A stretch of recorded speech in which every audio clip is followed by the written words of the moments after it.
अपनी भी जिंदगी में खुशियों का पल आएगा, अपनी भी जिंदगी में खुशियों का पल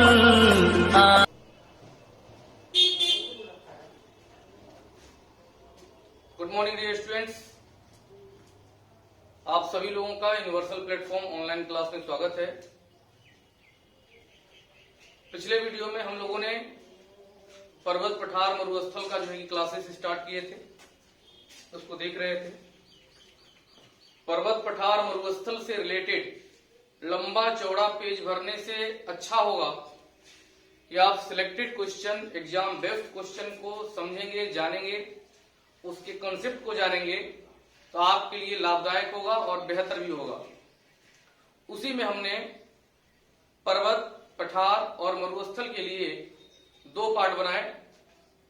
पिछले पार्ट में आपने पर्वत का डिफिनीशन क्या होता है, पृथ्वी के कितने जो है कि क्षेत्रफल पर पर्वत का विस्तार है पूरे विश्व में, उसमें कितने % जनसंख्या रहती है, जनसंख्या का नेचर क्या है, यानी किसी जनसंख्या रहती है। तो हमने बताए थे कि वो जनसंख्या जो होती है वो जनजातीय जनसंख्या होती है। उसके बाद जो है कि पर्वत का प्रकार कितना होता है, पर्वत के 5 प्रकार थे, वो 5 प्रकार को बारे में हमने अलग अलग बताए थे, फिर नोट पॉइंट बताए थे। उसी क्लास को आगे बढ़ाते हुए हम लोग आज सेकंड लेक्चर देखेंगे पर्वत पठार और मरुस्थल का। सेकंड लेक्चर में पठार के बारे में और मरुस्थल के बारे में, दोनों के बारे में चर्चा होगा। पठार, जैसे हम लोगों ने पर्वत के बारे में कंसेप्ट देखे थे कि पर्वत किसको कहते हैं और पर्वत कितने प्रकार के होते हैं, कितने क्षेत्रफल पर विस्तृत है, कितनी % जनसंख्या रहती है। ठीक उसी प्रकार पठार के बारे में भी चर्चा करेंगे और मरुस्थल के भी बारे में चर्चा करेंगे कि कैसा जो है कि एग्जाम में क्वेश्चन आता है और किन किन चीजों पर ध्यान रखना है। बशर्ते आप लोगों को सबसे ज्यादा जो है कि इस चीज पर फोकस करना होगा कि आप जो चीजें जो है कि यहाँ पर लिख करके बता रहे हैं या लिखने के क्रम में लिखा हुआ चीज अगर समझाने के क्रम में कुछ बोल रहे हैं तो आप उसको भी नोट करेंगे। तो मेरे आदर्श विद्यार्थी, पहला जो है कि आप यहां से देखेंगे, यहां पर आपका है पठार, और पठार का डिफिनीशन होता है धरातल पर ऐसा उच्चावच। उच्चावच का मतलब हम बताए हैं ऊंचा नीचा स्थान या भाग, यानी धरातल पर ऐसा ऊंचा भाग जिसका ढाल तीव्र हो लेकिन शिखर सपाट हो, जबकि पर्वत में था कि शिखर संकुचित हो। तो धरातल पर ऐसा ऊंचा भाग जिसका जो है कि ढाल तीव्र हो और जो है कि शिखर सपाट हो तथा समुद्र तल से उसकी कम से कम ऊंचाई 600 मीटर हो, जबकि पर्वत में 1000 मीटर था, लेकिन पठार में कम से कम समुद्र तल से ऊंचाई 600 मीटर हो। किसी भी जगह की ऊंचाई, या ये लिखना नहीं, डिफिनीशन में बता रहे हैं समुद्र तल क्या होता है, किसी भी जगह की ऊंचाई या गहराई समुद्र तल से ही मापी जाती है, क्योंकि सभी जगह समुद्र तल एक समान होता है। समुद्र तल उसको कहते हैं जो समुद्र का ऊपरा वाला भाग होता है। अब यहाँ पर इस पॉइंट को समझे। अब यहाँ से आप लोग जो है कि अच्छे से नोट कर लेंगे, विश्व के 33% भाग पर 33% क्षेत्रफल पठार का जो है कि अवस्थिति है, मतलब अवस्थित है पठार पूरे विश्व में।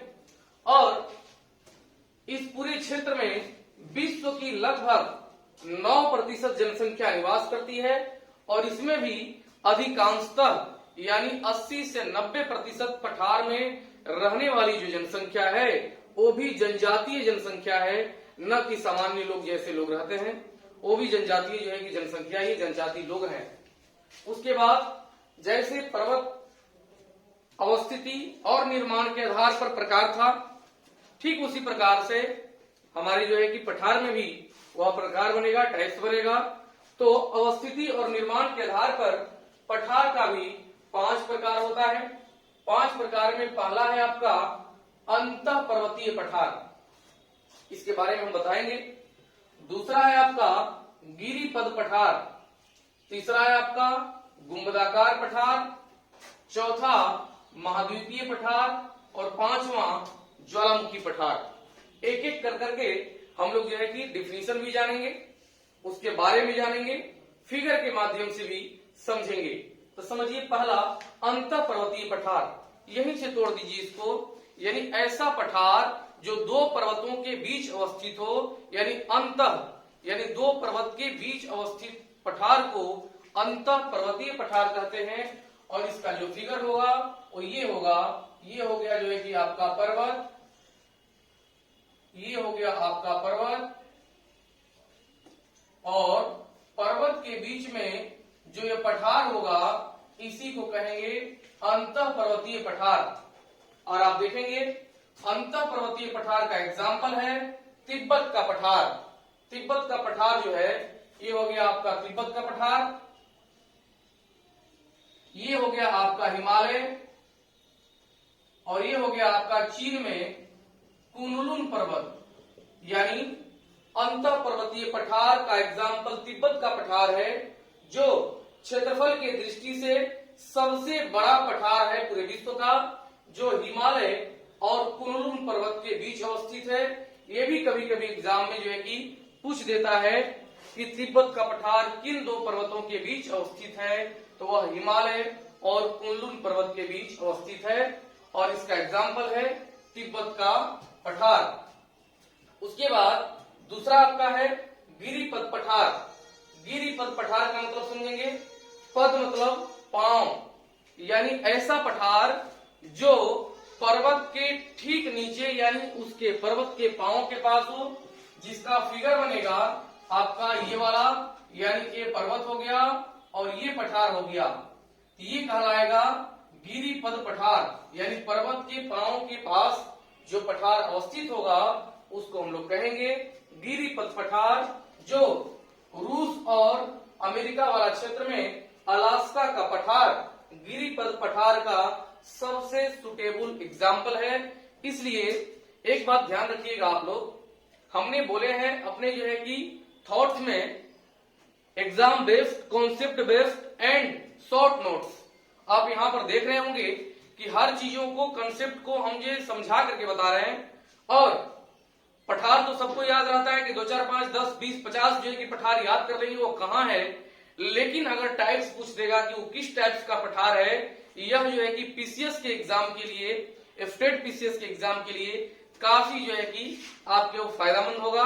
जबकि और ऊपर वाले जो छोटे छोटे एग्जाम है, वनडे एग्जाम है, उसमें तो आप सिर्फ नाम जानेंगे, काफी अच्छा होगा। तो अलास्का का पठार आपका अमेरिका और रूस वाला भाग में जो बटा हुआ है, मतलब जुटा हुआ है, अलास्का ही अलग करता है उसको, बेरिंग जल संधि।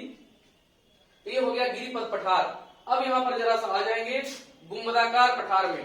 तो हमने आप लोगों को बताए थे गुंबदाकार पर्वत, अगर पृथ्वी के घूर्णन के कारण, वलन के कारण कोई अगर जो है कि क्षेत्र अगर इस प्रकार से आपका उठ जाए ऊपर की तरफ तो उसको कहेंगे गुंबदाकार पर्वत। लेकिन यही अगर सपाट रूप में हो, सपाट रूप में हो तो इसको हम लोग कहेंगे गुंबदाकार पठार। यानी गुंबदाकार पठार पूरे मैदान के बीच में एक ऐसा होगा जो गुंबद के आकार का होगा। और भारत में सबसे ज्यादा जो है कि सुटेबल एग्जाम्पल जो है वो झारखंड का छोटा नागपुर पठार है। और छोटा नागपुर पठार को खनिजों का रानी भी कहा जाता है, और छोटा नागपुर पठार गुंबदाकार पठार का एग्जाम्पल है। चौथा है आपका महाद्वीपीय पठार, कॉन्टिनेंटल लिस्ट।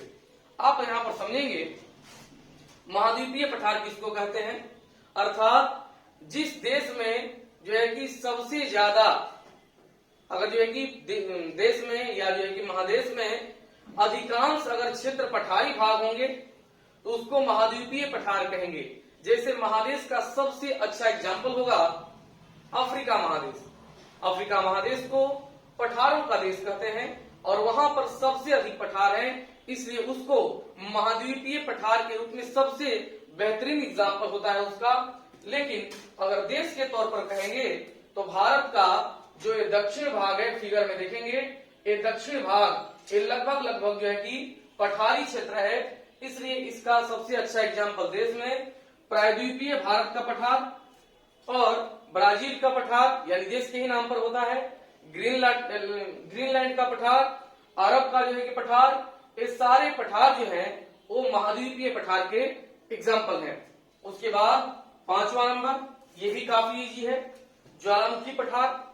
जैसे जो है कि ज्वालामुखी फटने के बाद राख, लावा, चट्टान के टुकड़े, ये सारे जो है कि चीजें पर्वत के रूप में अगर जमा होते थे तो उसको ज्वालामुखी पर्वत कहते थे, लेकिन वह सपाट रूप में अगर जमा होगा तो उसको ज्वालामुखी पठार कहेंगे। और दक्कन लावा का पठार महाराष्ट्र में है, यहाँ पर नंबर के अनुसार लिख देते हैं, जो गाड़ी पर नंबर आता है MH। और उसके बाद मालवा का पठार, मालवा का पठार MP में है, दक्कन लावा का पठार महाराष्ट्र में है। ये सारे एग्जाम्पल जो है वह ज्वालामुखी पठार के एग्जाम्पल हैं। अब यहाँ पर हम लोग क्या करते हैं कि पठार से रिलेटेड जो एग्जाम्पल था, जो मेन फैक्ट्स था, जो कॉन्सेप्ट था, उसको तो हम लोग देख लिए, लेकिन अब नोट पॉइंट भी कुछ है जो एग्जाम में पूछा हुआ है और बार बार इसको रिपीट कर देता है कभी कभी, तो उसको हम लोग नोट पॉइंट में लिखे हैं। नोट पॉइंट शॉर्ट ही लिखे हैं, लेकिन आप लोग उसको सुन करके अच्छे से नोट कर लेंगे। पहला नोट पॉइंट है आपका, विश्व का सबसे बड़ा पठार, यानी क्षेत्रीय विस्तार की दृष्टि से, सुन करके नोट कर लेंगे, क्षेत्रीय विस्तार की दृष्टि से सबसे बड़ा पठार तिब्बत का पठार है, जो हिमालय और कुनलुन पर्वत के बीच अवस्थित है, और यह अंतर पर्वतीय पठार का एग्जाम्पल है। पहला पॉइंट का ही जो है कि सॉर्ट आउट हुआ। दूसरा पॉइंट, सबसे ऊंचाई पर अवस्थित अगर कोई पठार है वह पामीर का पठार है, जिसे दुनिया का छत कहा जाता है। इसलिए आप क्षेत्रफल की दृष्टि से और सबसे ऊंचाई पर, ये दोनों में कंफ्यूजन क्लियर कर करके ही एग्जाम में उसका आंसर मारेंगे। अगला है आपका लोयस का पठार, चीन में है। लोयस का पठार क्या होता है, तो किसी एक जगह से जो है कि आंधी, तूफान, हवा के द्वारा वहां का जो है कि मिट्टी अगर लंबे समय से उड़ा करके कहीं और जगह पर जमा किया गया और उसके माध्यम से लंबे चौड़े जो है कि क्षेत्र में एक सपाट रूप में जो है कि यह धूल, कंकड़, पत्थर, बालू जाकर जमा हो गया, तो उसको कहते हैं वायु द्वारा निर्मित पठार, जिसको एग्जाम्पल संज्ञा दिया जाता है लोयस। तो लोयस का पठार चीन में है, जो विश्व प्रसिद्ध है, इसको ध्यान में रखेंगे। अगला एग्जाम्पल है आपका नोट पॉइंट में, मेसेटा का पठार स्पेन में है, स्पेन यूरोप महादेश में पड़ता है। और अनातोलिया का पठार तुर्की में है। अनातोलिया के पठार में काफी खनिज जो है कि संपदा दबे हुए हैं। उसके बाद छठा नंबर पॉइंट को ध्यान रखेंगे, जिस प्रकार से पर्वतों में सबसे प्राचीन पर्वत में एक अरावली भारत के राजस्थान में है, उसी प्रकार से विश्व के प्राचीन पठारों में सबसे प्राचीन पठार जो है वो भारत का प्रायद्वीपीय पठार है, और उसको माना जाता है कि यह भी खनिज संपदा का भंडार है।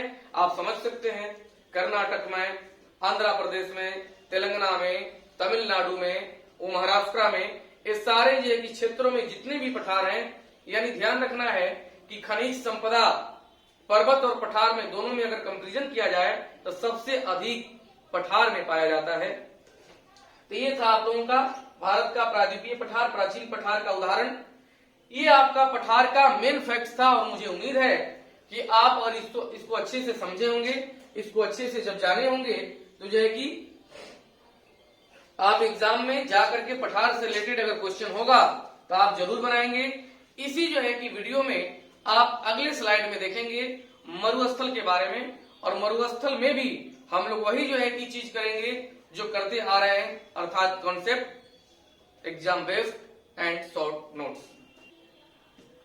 पठारों वाला भी कॉन्सेप्ट हम लोग देख लिए थे, ठीक उसी प्रकार से मरुस्थल का भी चीज हम लोग देखेंगे। मरुस्थल का डेफिनेशन आप लोग नोट करना चाहेंगे तो कर लेंगे, अदरवाइज ऐसा कोई है नहीं कि मरुस्थल का डेफिनेशन पूछता है।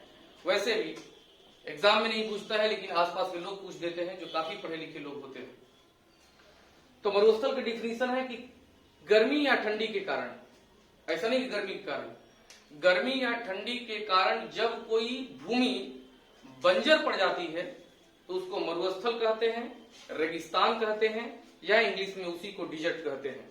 अब यहाँ पर फिर दो बात हुआ कि क्या सभी मरुस्थल गर्मी से बने हैं? तो ऐसा भी नहीं है। क्या सभी मरुस्थल ठंडी से बने हैं? तो ऐसा भी नहीं है।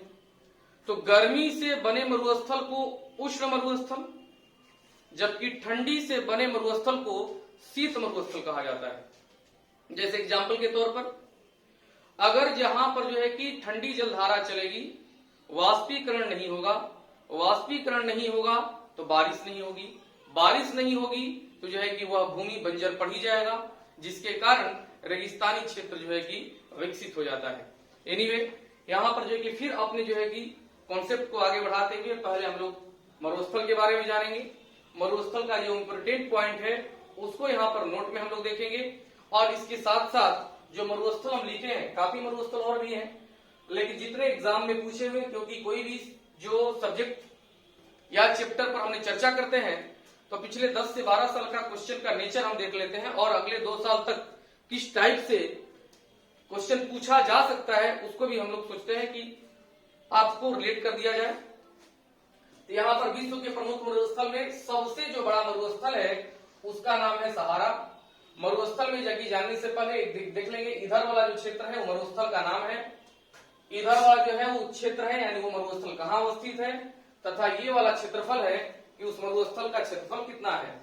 तो ये सहारा मरुस्थल अफ्रीका महादेश के लगभग जो है कि 14 देशों से संबंधित है। सहारा मरुस्थल जो अफ्रीका महादेश के उत्तर और पश्चिम क्षेत्र में अवस्थित है। ध्यान से सुनेंगे, सहारा मरुस्थल अफ्रीका महादेश में उत्तर पश्चिम क्षेत्र में अवस्थित है, जो 84 लाख किलोमीटर स्क्वायर, यानी लगभग भारत जैसा 2.5 देश उस मरुस्थल में बन जाएगा, क्योंकि भारत का 3287,263 यानी 33 लाख करोड़ अगर जो है कि क्षेत्रफल भारत का है, 33 लाख किलोमीटर स्क्वायर, तो उसका 84 लाख किलोमीटर स्क्वायर है। उसके बाद दूसरा सबसे बड़ा मरुस्थल है ऑस्ट्रेलिया, और ऑस्ट्रेलिया मरुस्थल का ही नाम है, जो ऑस्ट्रेलिया के पश्चिमी क्षेत्र में अवस्थित है, और ऑस्ट्रेलिया का लगभग 75% जो क्षेत्र है वो मरुस्थल, पर्वत, उसके बाद जो है कि परवाल भित्ति से ही है जुड़ा हुआ। बाकी उसके साइड में मैदानी भाग कुछ हैं, जहां पर एडिलेड, ब्रिस्बेन, सिडनी, ये सारे जो है कि वहां पर एक चीज और, लगभग 80% से अधिक लोग वहां शहर में ही निवास करते हैं। काफी जंगल झाड़, बहुत सारी चीजें हैं वहां पर।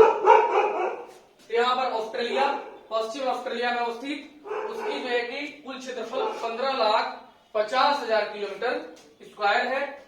और तीसरा जो है कि आपका अरब मरुस्थल, अरब में आपका सिर्फ सऊदी अरब नहीं आएगा, सऊदी अरब आएगा, उसके बाद संयुक्त अरब अमीरात आएगा।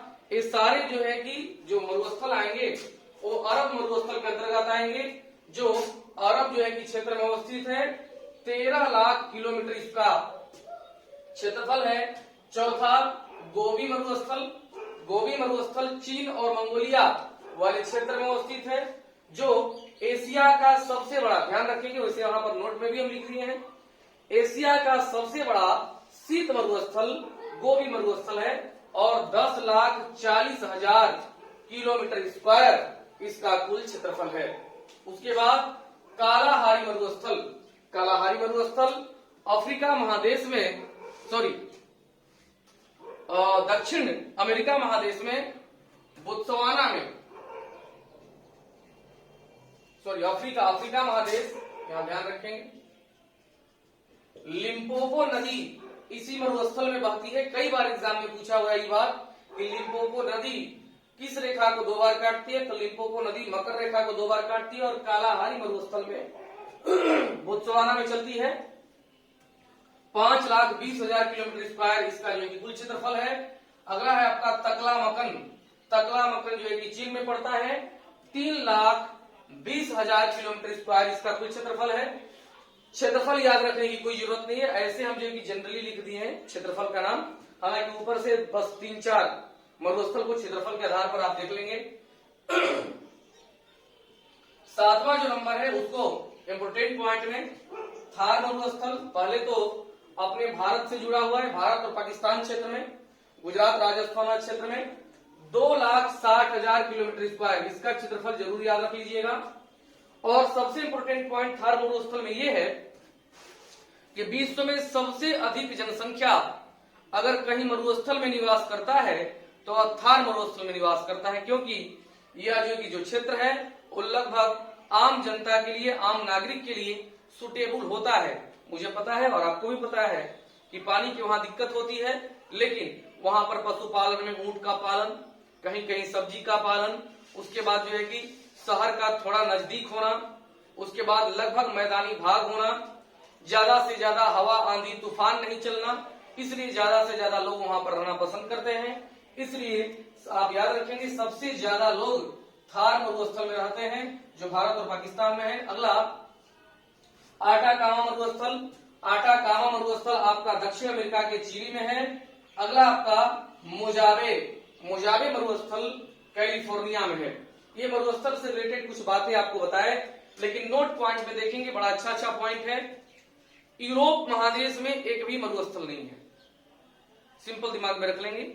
यूरोप महादेश में एक भी मरुस्थल नहीं है, लेकिन अगर परसेंटेज की दृष्टि से देखा जाए तो ऑस्ट्रेलिया महादेश में सबसे अधिक मरुस्थल है।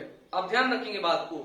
और नहीं तो अगर जो है कि क्षेत्र विस्तार के आधार पर देखा जाए तो अफ्रीका महादेश में सबसे ज्यादा मरुस्थल है। तो यहाँ पर पहला पॉइंट, यूरोप में मरुस्थल नहीं है। दूसरा पॉइंट, अंटार्कटिका महादेश के लगभग 98% भाग पर बर्फ जो है कि जमा हुआ है, और बर्फ जमेगा तो ठंडा होगा, शीत होगा। इसलिए भूगोलविदों का मानना है कि विश्व का सबसे बड़ा शीत मरुस्थल अंटार्कटिका महादेश है, क्योंकि अंटार्कटिका महादेश के लगभग 98% भाग पर बर्फ है, और उसको पूरी तरह से व्हाइट वर्ल्ड भी कहा जाता है, क्योंकि बर्फ का अंग्रेजी आइस होता है और व्हाइट होता है। और तीसरा यहाँ पर इसको नोट कर लेंगे, सबसे बड़ा शीत मरुस्थल विश्व का अंटार्कटिका।